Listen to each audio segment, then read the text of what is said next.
Gaza? What? Would you ever visit Gaza? I would. Yeah, I would. I'd be proud to. I see it. I mean, I know it so well without visiting, but I do see it. Yeah, I would actually. I'd like to do it. I'd like to put my feet on it at least. But I think it's going to be a great miracle over the coming decades.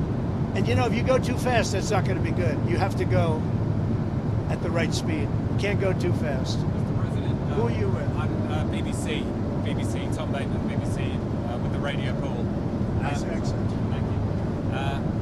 When Steve Witkoff was in Hostages Square last night, he mentioned Prime Minister Netanyahu and the crowd booed.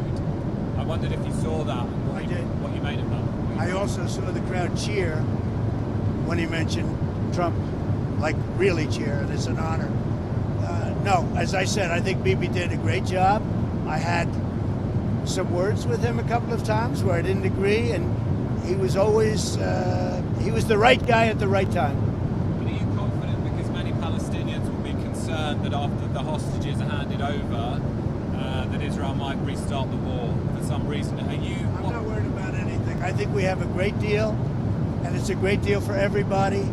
You know, a great deal is a deal where everybody's happy. In every country, they're dancing in the streets. That's a great deal. It's a unique period in time. Mr. President, November 1st, 100% tariffs on China is what you said. Is that still the plan? Yeah, right now it is. Yeah, let's see what happens. You know, for me, you know what November 1st is? An eternity. November 1st is an eternity for me.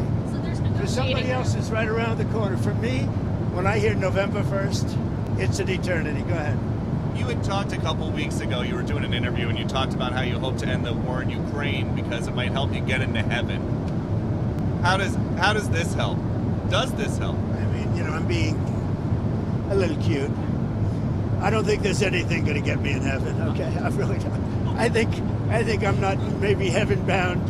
I may be in heaven right now as we fly in Air Force One. I'm not sure I'm going to be able to make heaven, but I've made life a lot better for a lot of people. And you know, as an example, had the election of 2020 not been rigged, you would have millions of people living just in Russia, Ukraine alone.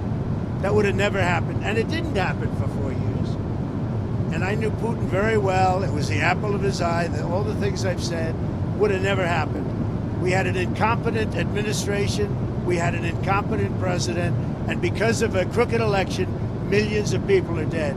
And by the way, the Israeli thing was much harder to get settled because of the past administration. Okay?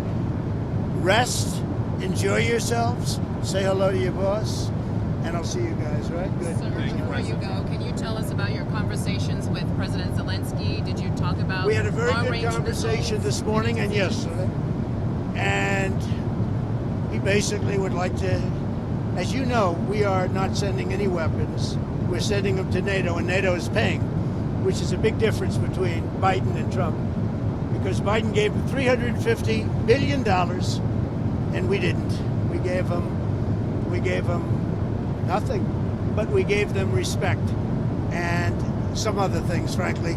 So we talked about weapons, and the weapons are sent to NATO, and NATO then sends us a check. They pay for them in full, and they would need more weapons, and we're looking into doing that. We hope we're going to be able to provide. If you like this video, then like, share and subscribe to Mirror Now.